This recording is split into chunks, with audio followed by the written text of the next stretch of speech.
تو اندر کے جو اعمال ہیں نا، آج جس عمل پہ میں تھوڑی سی بات کروں گا آپ کے سامنے، ان میں ایک عمل جو انسان کی زندگی کو تباہ و برباد کر دیتا ہے، اسے بد اخلاق بنا دیتا ہے، وہ ہے غضب، غصہ غیر ضروری. آج آپ نے بات بات پہ دیکھا ہوگا بعض لوگ ہر وقت ایسے رہتے ہیں جیسے توے پہ بیٹھے ہوئے ہوں. ہوتا ہے کہ نہیں ہوتا؟ کیا خیال ہے بھائی؟ ایسے لگتا ہے جیسے ہی کہاں بیٹھے ہوئے ہیں، اتنے گرم رہتے ہیں ہر وقت. گھر میں جب آئیں گے بچے خوش ہونے کے بجائے ٹینشن میں. ابا آ گئے گھر میں، اماں آ گئی، اب پٹیں گے ہم. لب و لہجہ ایسا ہے کہ ہر وقت ڈانٹ ڈپٹ، گالم گلوچ، ذرا ذرا سی بات پہ ہائپر ہو جانا، ایک دم بھڑک جانا. یہ چیزیں پہلے کم تھیں، اب ہماری سوسائٹی میں اس کی مقدار بہت زیادہ بولو بڑھ گئی ہے، بہت بڑھ گئی ہے. کون سی ایسی سوسائٹی میں ایسی چیز آ گئی ہے جس سے لوگ پہلے سے زیادہ بدتمیز ہو گئے ہیں بھائی؟ حالانکہ میڈیکل سائنس نے بڑی ترقی کر لی، آسائشیں پہلے سے زیادہ ہیں. ہمارے باپ دادا کے دور میں تو یہ پنکھے نہیں ہوتے تھے، اب اے سی کے بغیر نہیں رہ سکتے لوگ. تو آرائشیں بھی بڑھ رہی ہیں، آسائشیں بھی بڑھ رہی ہیں، کھانے پینے کا اسٹینڈرڈ بھی لوگوں کا، معیار زندگی بھی بڑھ رہی ہے. سواریاں اچھی، پہلے بسوں میں لٹک لٹک کے جایا کرتے تھے، کھڑکی سے چڑھنے کی بھی جگہ نہیں ہوتی تھی. اسکولوں میں ایئر کنڈیشن لگے ہوئے ہیں آج کل. ہمارے دور میں تو اسکولوں میں بیٹھنے کی جگہ مل جائے تو بڑی بات تھی. تو کیسا معیار زندگی بلند ہوتا جا رہا ہے انسان کا، مگر اس کی طبیعت میں غصہ کم ہونے کے بجائے بڑھ رہا ہے، برداشت ختم ہو رہی ہے.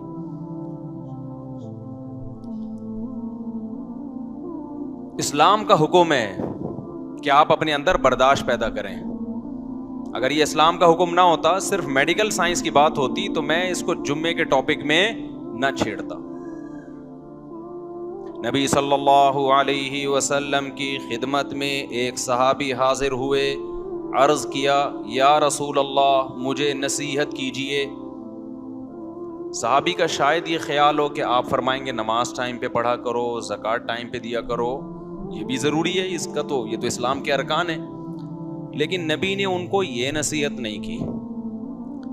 آپ نے فرمایا لا تغضب، غصہ مت کیا کرو. عرض کیا یا رسول اللہ مزید کوئی نصیحت کیجئے. چلو یہ والی تو میری سمجھ میں آ گئی ہے، غصہ نہیں کرنا ہے. اور مزید کوئی؟ آپ نے فرمایا لا تغضب، دوسری نصیحت بھی یہی ہے کہ غصہ بولو مت کرو. صحابی نے بزبان حال کہا کہ ٹھیک ہے، دو باتیں، دو نصیحتیں ہو گئیں، اب تیسری بھی کوئی نصیحت ہو جائے. آپ نے فرمایا لا تغضب، تیسری نصیحت بھی یہ ہے کہ غصہ مت کرو.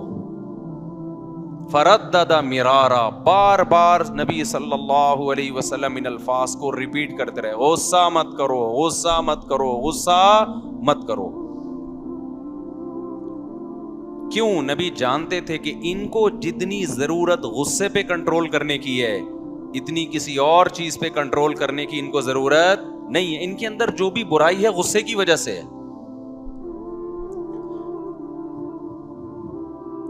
قرآن میں اللہ تعالیٰ نے جو اہل جنت کی صفات بیان کی ہیں کہ جن لوگوں کو دنیا میں دیکھنا ہو کہ جنتی کیسے ہوتے ہیں تو ان کی کچھ کوالٹیز ہوتی ہیں، ان کوالٹیز کو دیکھ کے اندازہ لگا لیا کرو کہ یہ کہاں جائے گا، جنت میں جائے گا یا جہنم میں جائے گا. ہمیں پہلے سے کسی کا پتا ہے کہ کون جنت میں جائے گا کون جہنم میں جائے گا؟ بتاؤ بھائی، پتا ہے پہلے سے؟ نہیں پتا نا. لیکن کچھ علامتیں ہوتی ہیں. آپ سعودی عرب میں جاؤ، ہمیں نہیں پتا ہوتا اس میں ملکی کون ہے غیر ملکی کون ہے، لیکن جس نے لال یوں ڈالا ہوا ہے، بڑا سا جبہ ہے اور رسہ ایسے کر کے ڈالا ہوا ہے، تو غالب یہ ہے کہ یہ یہاں کا مقامی سعودی ہے. اور جو بیچارہ شلوار قمیض میں گھوم رہا ہے، ٹیڑھی میڑھی سی ٹوپی ہے اس کی، ایسے لگ رہا ہے کہ جیسے قرضہ مانگنے آیا ہوا ہے، تو سمجھ جاؤ کہ یہ کیا ہے، زیادہ تر 100% نہیں, یہ انڈین یا پاکستانی ہے. حالانکہ یقین نہیں ہوتا, عین ممکن ہے کہ سعودی نے شلوار قمیض شو کے لیے پہن کے دیکھا ہو کہ کیا لگ رہا ہے, لیکن علامتوں سے اندازہ ہو جاتا ہے, اندازے کے لیے علامتیں ہوتی ہیں. اکثر مالدار لوگوں کی ڈریسنگ سے پتہ چل جاتا ہے کہ یہ پیسے والے ہیں, حالانکہ ہم نے ان کی جیبوں کو ٹٹول کے نہیں دیکھا ہوتا. غریب آدمی کی ڈریسنگ سے پتہ چل جاتا ہے کہ اس کی جیب میں پیسے کے علاوہ سب کچھ ہے, حالانکہ ہم نے جیبوں کو ٹٹول کے نہیں دیکھا ہوتا. آپ نے سنا ہوگا نا, بھائی تو شکل سے غریب لگتا ہے, سنا ہوگا نا یہ لفظ. تو علامتیں ہیں نا, علامتیں, ان سے بہت چیزوں کا انسان کو آئیڈیا ہو جاتا ہے. تو اللہ میاں نے جنت میں کون جائے گا اور کون جہنم میں جائے گا, یقینی طور پر تو صرف ہمیں پیغمبروں کے بارے میں بتایا کہ پیغمبر سارے جنت میں جائیں گے, اور صحابہ کے بارے میں بتایا کہ جنت میں جائیں گے. باقیوں کے بارے میں مجھے اور آپ کو نہیں پتا کہ کون جنت میں جائے گا اور کون جہنم. نہ آپ مجھے دیکھ کے یقین سے کہہ سکتے ہو, نہ میں آپ کو دیکھ کے, لیکن اللہ نے کچھ علامتیں بتا دی ہیں بھائی, کہ یہ والی علامتیں جن لوگوں میں پائی جائیں تو غالب یہ کہ یہ کہاں کے لیے بنے ہیں, جنت کے لیے بنے. اور یہ والی علامتیں جن لوگوں میں پائی جائیں تو یقینی طور پہ تو نہیں کہہ سکتے, لیکن غالب یہ ہے کہ یہ کہاں جائے گا, جہنم میں. کیونکہ جہنم میں یہی اسی ڈیزائن کے لوگ جاتے ہیں. سمجھتے ہو اب وہ ڈیزائننگ کیا ہے؟ بہت ساری چیزیں ہیں. اللہ میاں نے سب سے پہلے نماز کا ذکر کیا کہ جس کو 5 ٹائم مسجدوں میں حاضری دیتے ہوئے دیکھو, تو غالب کیا ہے کہ یہ کس کے لیے بنا ہے, جنت کے لیے بنا ہے. سب سے زیادہ تو اس میں نماز کو فوکس کیا گیا ہے. یہ ظاہری اعمال ہے, ظاہری. لہذا جو مسجدوں میں حاضری نہیں دیتا, نماز نہیں پڑھتا, تو ظاہری جو علامت ہے نا, اس سے کچھ باطنی علامتیں, کچھ ظاہری ہیں. میں ظاہری علامت کی بات کر رہا ہوں. تو جو نماز ہی نہیں پڑھتا تو غالب کیا ہے کہ یہ کس کے لیے بنا ہے, جنت کے لیے, جہنم کے لیے. غالب ہی ہے, یقینی فتویٰ نہیں دے سکتے ہم. علامتیں کون سی ہیں, جہنم والی علامتیں.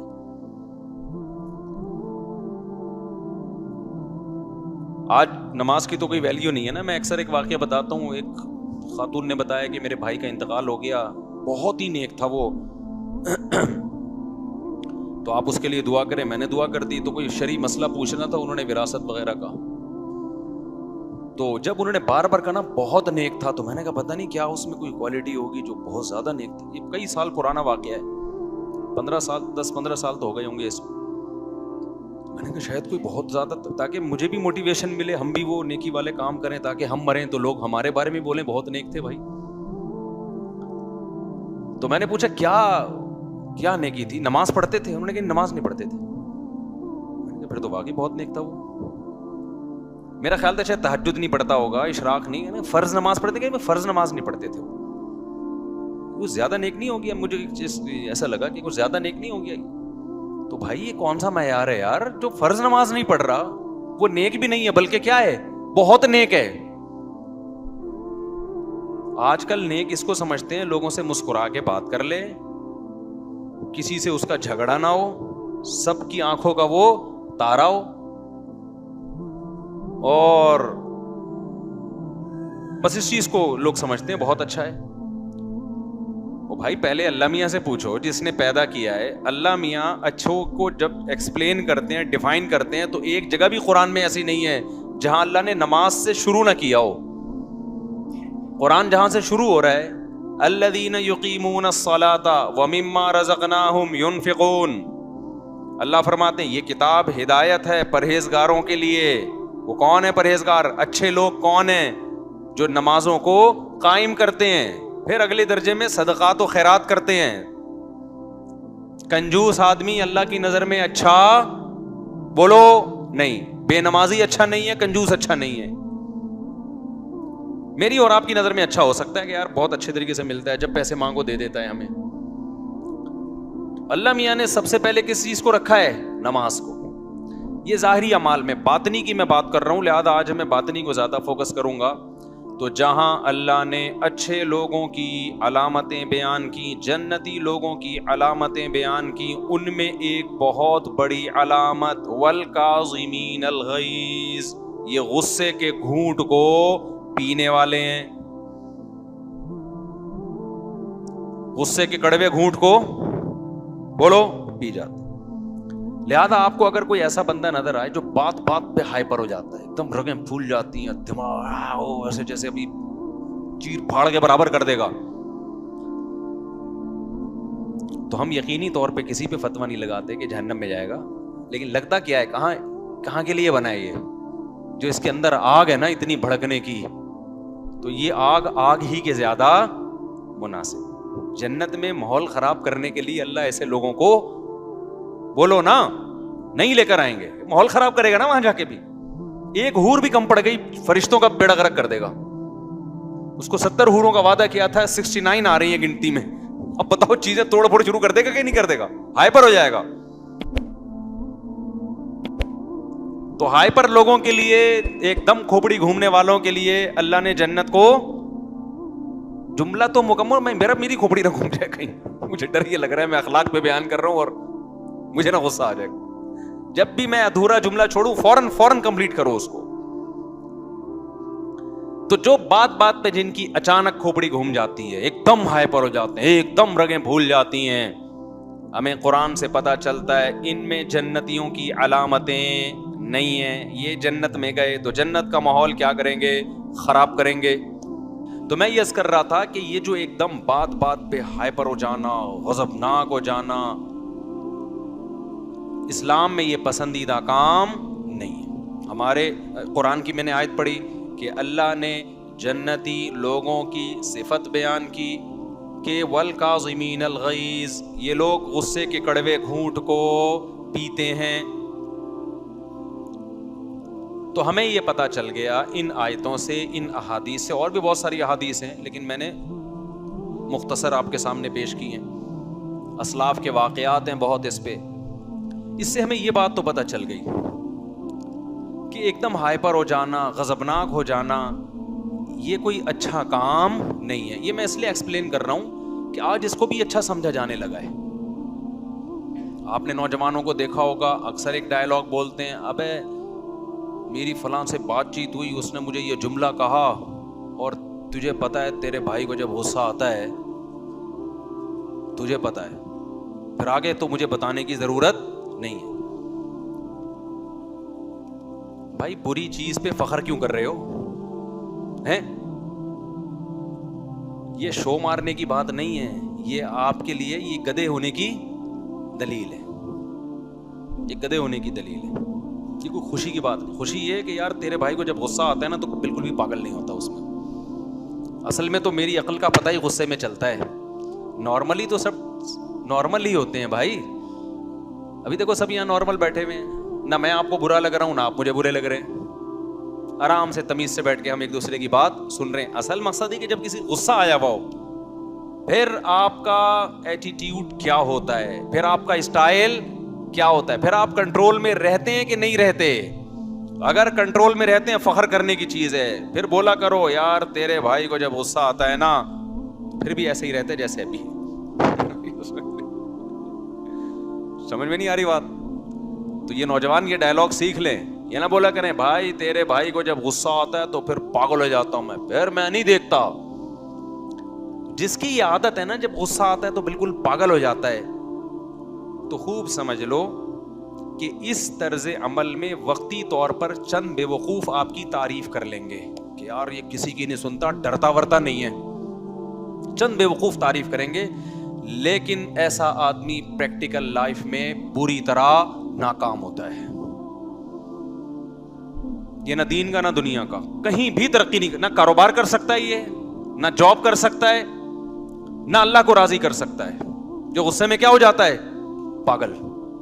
نہ یہ گھریلو لائف میں کامیاب ہے, طلاقیں بھی ہوں گی ان کے گھروں میں, بچے باغی بنیں گے, رشتہ دار ٹوٹ جائیں گے, کہیں بھی یہ کام, اور پھر ایک دن ڈپریشن سے مر جائے گا کیونکہ یہ غصے میں کیا ہو جاتا تھا, پاگل. اس سے صحت خراب ہوگی اس کی. ہمیشہ خوش مزاج لوگ جو غصے میں پاگل نہیں ہوتے, غصہ آتا کم ہے ان کو, ہمیشہ وہ کامیاب لائف گزارتے ہیں. ہمیشہ یاد رکھو, ٹینشن دینا سیکھو. ٹینشن لینا